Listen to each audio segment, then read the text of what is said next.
Remix Arif Fəda, Mix Master Sanan Yıblaqlı. Qulaq asın şairi sən üçün deyər qəzəlləri. Meyxananın keçmişi var, tarixi həm əzəlləri. Oğlan var kasıb oğlu, qəbər-qəbərdir əlləri. Oğlan da var mamasından, nə yerdə var nə göydə var. Oğlan var kasıb oğlu, qəbər-qəbərdir əlləri. Oğlan da var mamasından, nə yerdə var nə göydə var. Fatmeynin havasından, nə yerdə var nə göydə var. Buradakı macərasından, nə yerdə var nə göydə var.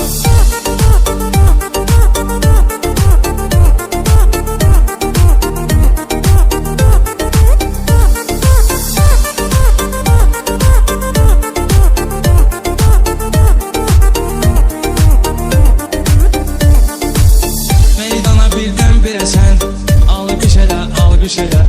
Söz saxla, xatirə sən, alqış elə, alqış elə.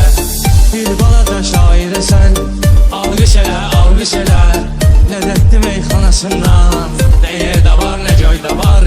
Bir balaca şairə sən, alqış elə, alqış elə. Lədətli meyxanasından, nə yerdə var nə göydə var. Fatmeynin havasından, nə yerdə var nə göydə var. Buradakı macərasından, nə yerdə var nə göydə var.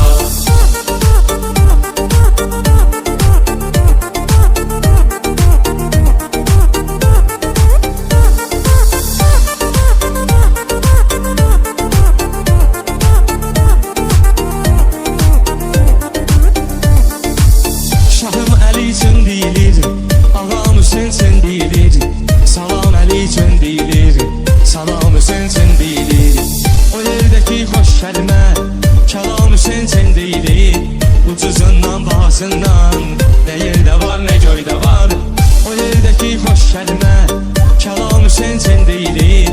Ucuzundan, bahasından, nə yerdə var nə göydə var. Fatmeynin havasından, nə yerdə var nə göydə var. Buradakı macərasından, nə yerdə var nə göydə var.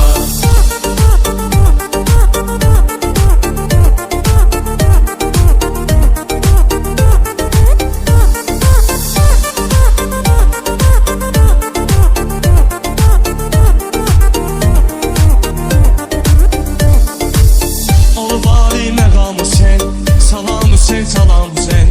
Sahibi ehtiram Hüseyin, salam Hüseyin, salam Hüseyin. İmam Hüseyin, İmam Hüseyin, salam Hüseyin, salam Hüseyin. Müsəlmanlar arasından, nə yerdə var nə göydə var. Cənab Hüseyin, Cənab Hüseyin, salam Hüseyin, salam Hüseyin. Bizim Şiə arasından, nə yerdə var nə göydə var. Fatmeynin havasından, nə yerdə var nə göydə var. Buradakı macərasından,